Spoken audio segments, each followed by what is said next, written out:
नमस्कार, मैं हूं शम्स ताहिर खान और आप देख रहे हैं वारदात। 16 दिसंबर को बीते अभी 2 साल भी पूरे नहीं हुए, पर अफसोस देखिए कि 16 दिसंबर इस देश में दोबारा न हो, इसके लिए जितने भी वादे किए गए थे, कस्में खाई गई थी, वो सब भुला दिए गए। और तो और इसे सबसे ज्यादा भुलाया उन लोगों ने जिनके कांधे पर कानून की जिम्मेदारी है, यानी पुलिस।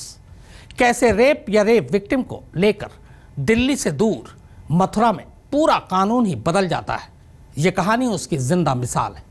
आइए आप खुद देखिए कि बलात्कार के एक मामले में रिपोर्ट लिखकर फौरन मुलजिम को गिरफ्तार करने की बजाय खुद पुलिस ही कैसे कानून का रेप करने में लग जाती है।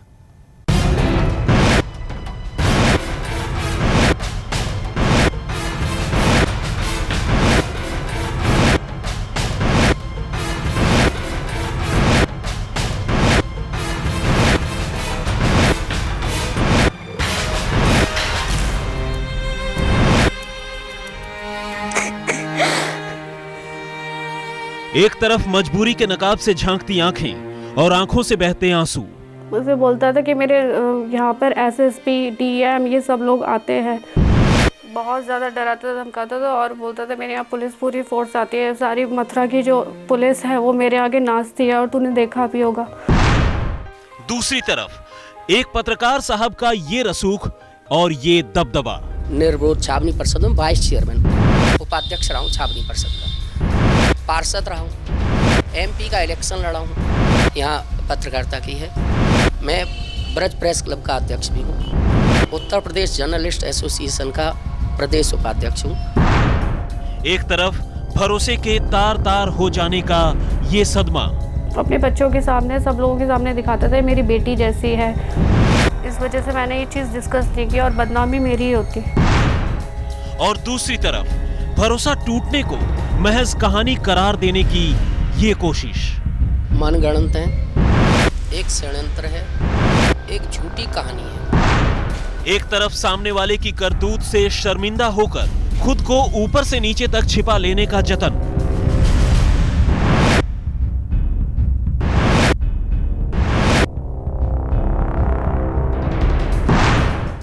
और दूसरी तरफ कैमरे के सामने आने से पहले ठीक ठाक दिखने की ये तैयारी।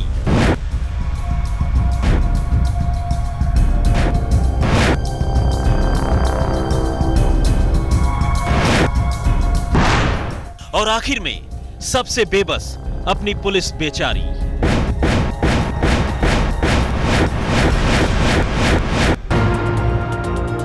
एक कहानी के ये 3 किरदार ही अपने आप में काफी कुछ बयान कर जाते हैं।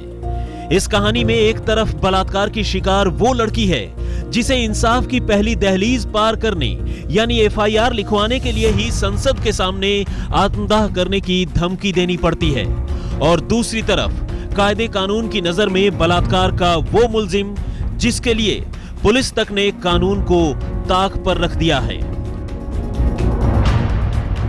उस कानून को जो कहता है कि बलात्कार की शिकार किसी भी पीड़िता के महज बयान भर से आरोपी को पकड़ना जरूरी है। कहना ही पड़ता है कि बलात्कार की वारदातों पर कायदे कानून को मजबूत करने के लिए लोग सड़कों पर उतरकर अपने गम और गुस्से का चाहे जितना भी इजहार कर लें, राजधानी से फकत 150 किलोमीटर का फासला तय करते करते उसी कायदे कानून के मायने बदल जाते हैं। अगर ऐसा नहीं होता तो श्री कृष्ण की जन्मभूमि यानी मथुरा की एक लड़की को अपने साथ हुई ज्यादती के खिलाफ आवाज उठाने के लिए आत्मदाह करने की धमकी नहीं देनी पड़ती। मामला शायद ऐसा नहीं होता अगर बलात्कार की शिकार इस लड़की का मुलजिम कोई आम आदमी होता, लेकिन यहां तो इल्जाम एक ऐसे रसूखदार और दबदबे वाले पत्रकार पर है जिससे टकराने के लिए सरकारी अमले को भी 100 बार सोचना पड़ गया। यही वजह है कि जिले की जो महिला एसएसपी साहिबा कल तक इन पत्रकार साहब के साथ तस्वीरें खिंचवा रही थी, जब एक लड़की के साथ इंसाफ करने की बारी आई तो उनकी कलम की स्याही भी अचानक से सूख सी गई, कदम ठिठक गए।